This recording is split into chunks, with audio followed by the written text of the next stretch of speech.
alguns anos, ver um vídeo como esse, a maioria dos comentários era sobre como a humanidade iria acabar nas mãos das inteligências artificiais no maior estilo Exterminador do Futuro. Anos se passaram e nós não fomos dominados pelas IAs. Ainda não.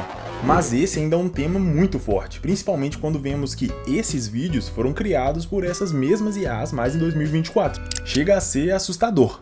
E esse é um dos temas centrais em Pluto, um mangá escrito pelo gênio Naoki Urasawa, que é só o criador de Monster e 20th Century Boys. Uma obra que já apareceu aqui no canal e a outra que com certeza vai aparecer muito em breve. Pluto recebeu uma adaptação para anime em 2023 pela Netflix, e cara, é uma das melhores coisas que eu assisti recentemente. Se você é fã dessas obras que te fazem questionar a sua própria humanidade, cara, esse vídeo é pra você. Então bora conhecer essa obra incrível e descobrir o que acontece quando as máquinas se tornam humanas.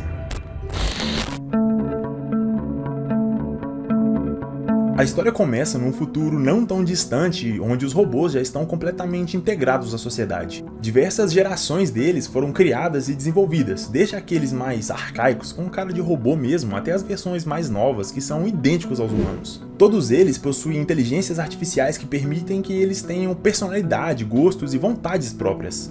Tudo segundo uma série de regras e programações que os impedem de matar humanos, por exemplo. Mas ainda assim eles são seres individualizados e conscientes, o que faz com que cada um deles aja de uma forma completamente única, exatamente assim como nós, seres humanos. E dentre toda essa gama de seres humanoides, temos 7 robôs super avançados e poderosos. São eles que desenvolvem a trama e que estarão envolvidos nos principais eventos da história. E já adianto que eles são simplesmente uma das melhores coisas dessa obra. O Urasawa conseguiu criar personagens completamente diferentes e carismáticos ao mesmo tempo. Inclusive, ao terminar o anime, é super difícil de escolher o seu favorito ou sequer o seu top 3. Então já vai pensando aí no seu top 3 para você comentar no fim do vídeo, eu já tô pensando nos meus aqui. Mas vamos lá, quem são esses tais robôs?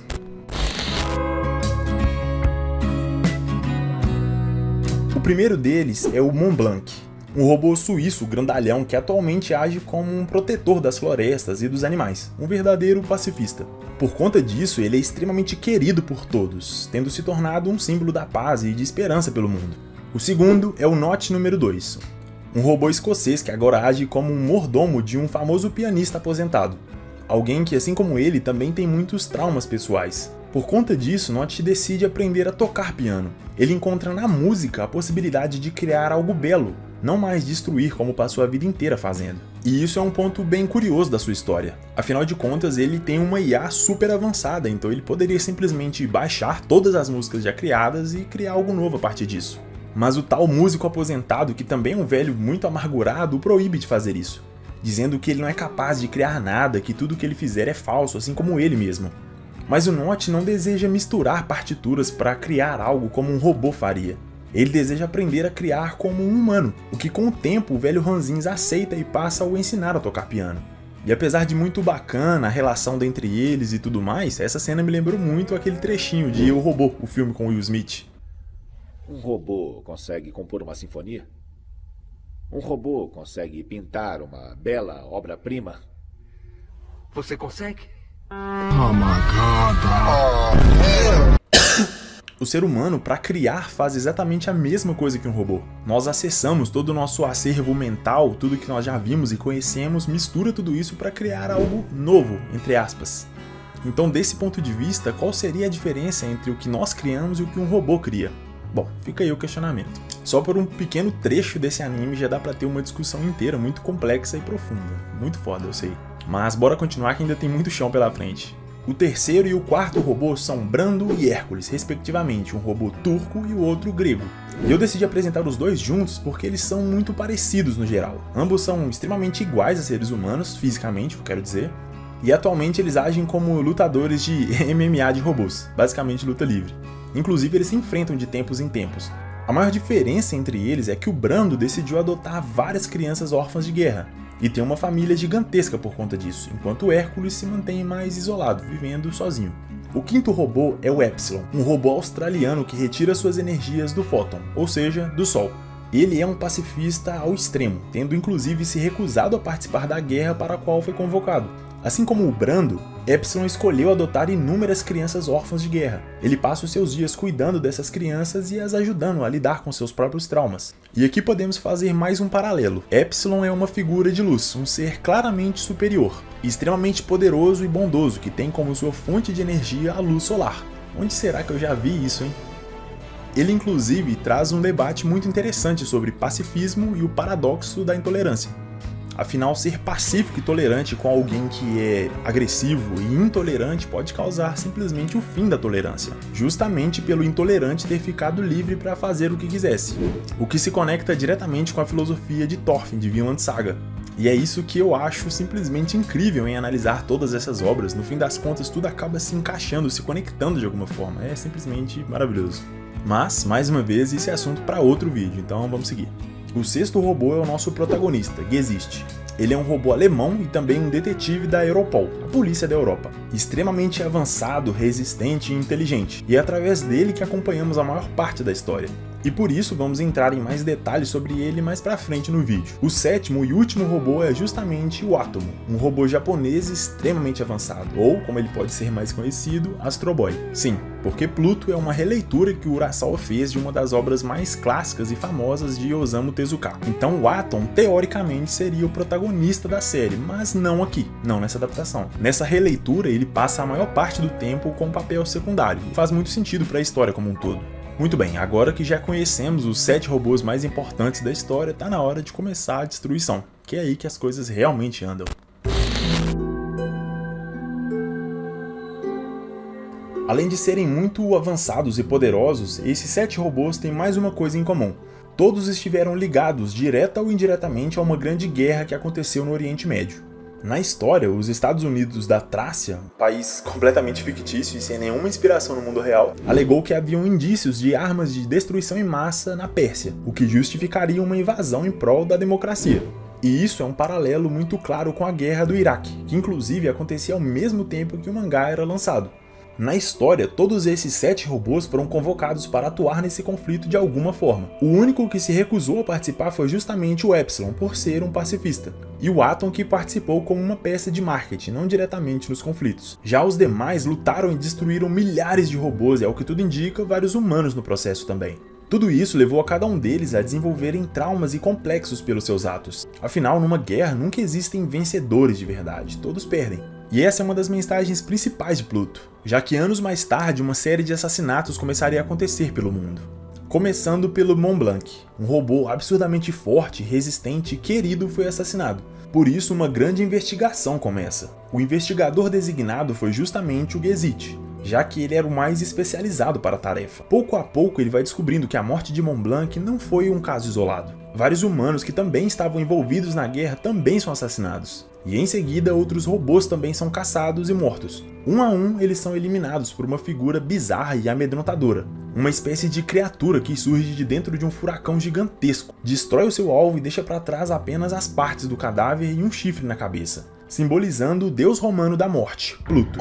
Gezicht, durante a sua investigação, descobre várias ligações entre as mortes, mas ainda não entendendo as razões por trás disso. E para tentar entender tudo isso, ele vai até um robô chamado Brawl 1589. Ele está preso justamente por ter assassinado um humano, algo que vai completamente contra a sua programação, o que levou os cientistas a acreditarem que havia algo de muito errado com a sua inteligência artificial. Mas, para a surpresa de todos, não era o caso. A sua inteligência artificial estava perfeita, e isso não fazia nenhum sentido para eles. E justamente por isso ele foi mantido vivo para ser estudado. Para Gezicht, toda essa dinâmica com Brawl é muito mais importante do que aparenta no primeiro momento, já que existe um período da sua vida que ele não consegue se lembrar. Uma parte que parece ter sido apagada da sua mente, o que o leva a ter pesadelos constantes, o tornando também único, afinal, até onde se sabia não era possível robôs terem sonhos, e isso ainda vai ter um papel fundamental mais pra frente na história. Atom, por sua vez, ajuda o Gezicht na investigação dos assassinatos e pouco a pouco eles vão chegando mais perto, até descobrirem que um cientista brilhante chamado Dr. Abular estava envolvido. Um renomado pesquisador persa que teve a sua família assassinada durante a guerra. E por isso ele mesmo passou a se dedicar à vingança, se tornando o próprio ódio encarnado. Afinal, todo esse conflito foi muito traumático, não só para as pessoas que participaram, mas também para os robôs. Todos voltaram de lá destruídos de alguma forma. Como por exemplo um robô que começa a lavar a mão sem parar, mesmo que elas não precisassem disso ou que nem mesmo estivessem sujas de verdade. Ele sente que a todo tempo as suas mãos estão cobertas de sangue. E se existe algo que todos eles aprenderam depois desse conflito, é que nada nasce do ódio. E Pluto é exatamente sobre isso. Ele trata do contraste entre a humanidade e as inteligências artificiais e o que realmente é ser humano. Até aqui, nesse ponto do vídeo, eu não dei grandes spoilers que vão estragar sua experiência completamente. Então, se você se interessou e não quer tomar spoiler, eu sugiro você ir lá, ver o anime e depois você volta pra continuar o vídeo. Porque a partir daqui eu vou falar de tudo, sem nenhum tipo de restrição, beleza? Então, bora! Durante a série de assassinatos que começou como um Blank, pouco a pouco outros robôs também são assassinados. Note número 2 é o segundo a ser morto, seguido por Brando e depois Hércules. Até que em certo momento o próprio Atom é morto e depois o Epsilon. Um a um eles são destruídos pelo Pluto, que permanece um mistério. Mas é aqui que descobrimos a identidade do verdadeiro monstro. Antes da guerra, o Dr. Abular entrou em contato com o Dr. Tenma, outro cientista brilhante, também o criador do Atom, para que eles criassem juntos um robô perfeito, mais avançado que qualquer coisa. E assim foi feito. Muito tempo e dinheiro foi investido para criar esse ser perfeito, mas que no momento final simplesmente não acordou. Dr. Tenma criou uma IA tão poderosa que ela tinha à sua disposição 9 bilhões de personalidades para escolher, e com isso infinitas possibilidades. Esse era o robô mais próximo de um ser humano que já havia sido criado na história, e aos olhos dos seus criadores ele era simplesmente perfeito. Mas é aí que entra a grande sacada. Ao tentar criar um ser perfeito e o mais humano possível, eles entraram em paradoxo, justamente porque os seres humanos não são perfeitos, muito pelo contrário.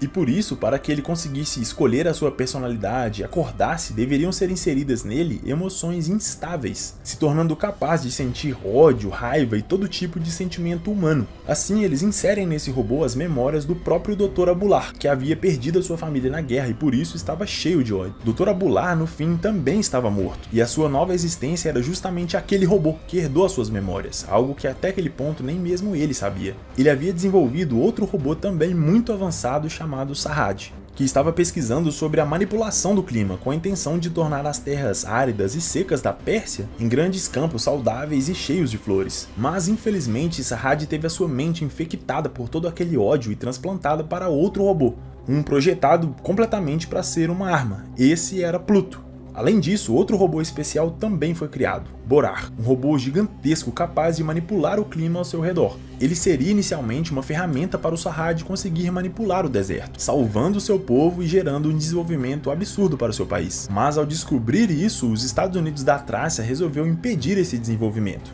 justamente por não querer esse tipo de concorrência naquela região, começando assim aquela grande guerra que destruiria a todos e iniciaria o ciclo de ódio. E as revelações não param por aí. Lembra que o Gesicht tinha uma parte da sua memória que parecia ter sido apagada e que estava meio turva? Durante todos esses eventos, ele se encontra sendo perseguido por um radicalista anti-robôs, que faz parte de uma seita supremacista que prega a morte e destruição daqueles seres que eles julgam inferiores. Ironicamente, o Gesicht acaba precisando proteger esse homem da sua própria organização radical, que busca destruir os dois. E é aí que ele descobre o motivo para todo aquele ódio. Há alguns anos, o Gesicht se envolveu em uma perseguição e, assim como o Braun, ele matou um ser humano. Ele usou uma arma extremamente poderosa e restrita para pulverizar uma pessoa, justamente o irmão do seu perseguidor, que era também um extremista anti-robô. Mas acontece que a razão por trás disso deixa tudo ainda mais complexo e tenso. Há muito tempo, numa visita a uma área de descarte, Gesicht encontrou no meio dos entulhos uma criança robô de um modelo muito antigo. Ela estava prestes a ser destruída e tinha muitas avarias, era quase sucata. Mas o Gesicht decide levar a criança para casa e criá-la juntamente com sua esposa. Pouco a pouco eles vão se apegando à criança como se fosse o seu próprio filho, acompanhando os primeiros passos e tudo mais. Era algo que eles nunca tinham experimentado até aquele momento. Mesmo para robôs, ter um filho é uma experiência que muda completamente uma vida. Mas, infelizmente, aquele homem que era um radical estava sequestrando crianças robôs.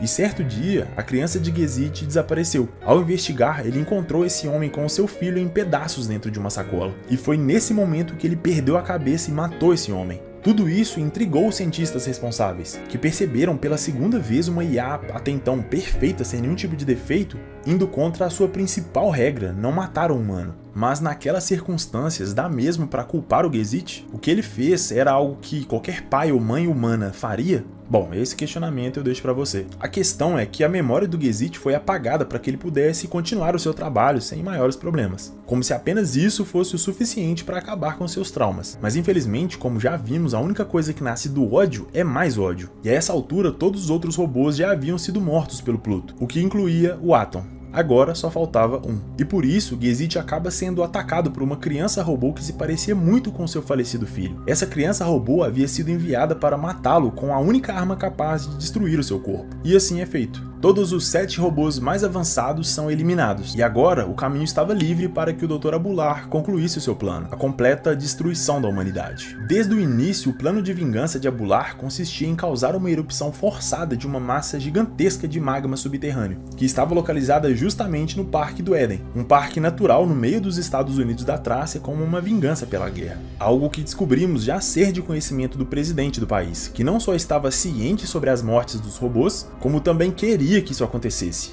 Afinal de contas, reparou que eu fiz questão de citar a nacionalidade de todos os robôs? Pois é, cada um deles vem de um lugar diferente do mundo, mas nenhum dos Estados Unidos da Trácia. E como já vimos, os robôs super avançados são considerados como armas de destruição em massa, e ter um desses era o equivalente a ter uma enorme legião de soldados ou até uma super bomba, ou seja, poder bélico. Os Estados Unidos da Trácia também tinham super robôs, mas nenhum era tão avançado como esses 7. A provável IA mais avançada é justamente aquela que coordena todas as ações do presidente, uma super inteligência artificial chamada Roosevelt, que ironicamente tem a forma de um ursinho fofo. E isso mostra o quão podre é esse mundo, onde os humanos, seres que tanto falam sobre a sua superioridade, enviaram centenas de robôs para um país pequeno e pobre para os exterminar, simplesmente porque queriam impedir o seu desenvolvimento. E agora o maior culpado disso sofreria as consequências pelas suas atrocidades. Abular transfere a sua consciência para Borar com o intuito de ir até esse grande depósito de magma e lá forçar uma erupção. Caso isso acontecesse, um gigantesco efeito climático ocorreria a nível global. Uma camada de fumaça vulcânica cobriria a Terra e acabaria com toda a vida no planeta, restando apenas os robôs. Um fim perfeito para a raça supremacista que agora poderia ser exterminada.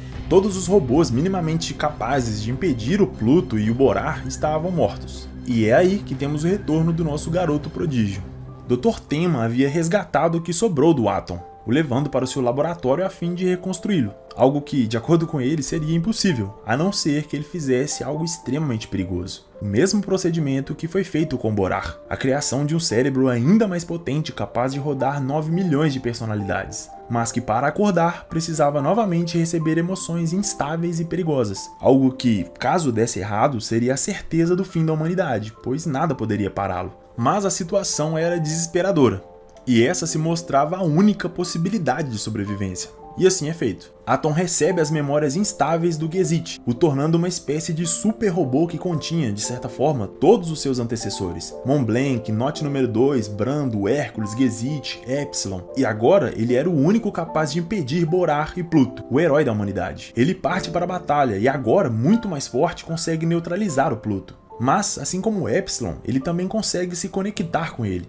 Ele percebe que o Pluto, na verdade, está chorando, implorando para ser destruído, não aguentando mais ser o causador de tanta morte e destruição, já que no fundo ele era uma alma gentil. Alguém que sempre preferiu estar em grandes campos floridos e não cercado de corpo. Atom, percebendo isso, para a batalha. Ele se prepara para o momento em que Borar chegaria. Esse seria o momento em que ele deveria atacar e salvar a humanidade. Mas Borar estava vindo por baixo da Terra, através do magma fervente. Um local que só ele poderia suportar por conta da sua criação ser feita justamente para isso. Portanto, essa seria a última missão de Atom. Mesmo que conseguisse o impedir, era uma passagem só de ida. O seu corpo não seria capaz de suportar as altíssimas temperaturas. E é aí que o Pluto decide fazer a coisa certa no seu ato final. Ele se sacrifica para salvar o Atom e impedir Borar. E no fim, Atom carregava o legado de esperança de cada um daqueles 7 robôs. Sim, 7, já que o Sarrad também estava entre eles. Ele era uma boa pessoa, contaminada pelo ódio e pela guerra, que acabou sendo usado para ferir e causar ainda mais dor, mas que no fim aprendeu a lição mais importante: nada nasce do ódio. Esse foi um dos roteiros mais difíceis que eu já escrevi nesse canal, provavelmente o mais difícil, para falar a verdade. Pluto tem um enredo ridiculamente complexo e profundo. Cada um dos personagens que eu só citei daria um vídeo completo só para eles. Ao conhecer a história de cada um, você se apega, torce, grita, xinga, chora, é muito imersivo. Eu me lembro muito bem de chorar, acho que no primeiro episódio, na história do Notch número 2, ao ver como ele estava tentando se livrar do ódio, de toda aquela violência e tentando buscar uma saída na música. Chorei também ao ver a morte do Gesicht, onde ele começa a lembrar do filho dele, e tem um momento muito reflexivo enquanto tem um buraco no peito dele. Cara, é muito forte. E eu me lembro também de levantar na hora que eu tava assistindo e começar a torcer muito na luta do Epsilon contra o Pluto. Cara, a morte dele foi triste demais, o sacrifício que ele faz pra proteger as crianças, achei muito foda. E aproveitando que a gente já tá nesse assunto, o meu top 3 seria o Epsilon, o Notch número 2 e o Gesicht. Esses 3 personagens eu achei sensacional, gostei muito deles, de verdade. E você que já viu a obra, comenta aí qual é o seu top 3, se você mais gostou, seja por questão estética, personalidade, enfim, o que você mais gostou no geral. Agora, pra você que ainda não viu, cara, corre lá, vai ver de verdade. Eu já tinha ouvido falar da obra, já tinha visto ali quando passava pelo catálogo da Netflix, mas nunca tinha me interessado tanto. Até que um mano aqui do canal chamado Yuri me indicou a obra e por acaso eu tava procurando alguma coisa pra assistir à noite e acabei começando a ver Pluto. E cara, eu me surpreendi demais, gostei muito mesmo. Então se você tá procurando alguma coisa pra ver, alguma coisa diferente que vai te fazer pensar e ainda vai te divertir, pode ir com fé. E principalmente se você é fã de Monster, porque dá pra ver que o Urasawa tem um estilo muito característico, dá pra reconhecer a parte estética, a parte do desenvolvimento narrativo, cara, é muito bom. Mas enfim, espero que você tenha gostado desse vídeo. E se gostou e quiser receber esses vídeos primeiro que todo mundo, ter resposta prioritária nos comentários e um salve no fim de cada vídeo, considere se tornar um membro do canal. Com o preço de uma coxinha por mês, você me dá uma força absurda e ainda faz parte dessa galera incrível. Meu muito obrigado pela sua atenção e pelo seu tempo, principalmente aos membros do canal, que são o Cauê Oliveira, o José Júnior e a Marília Ferraz. Meus mais sinceros agradecimentos, vocês têm dado uma força colossal aqui pro canal, tornando tudo isso possível, de verdade. Tamo junto, é nóis, e te vejo no próximo vídeo. Valeu!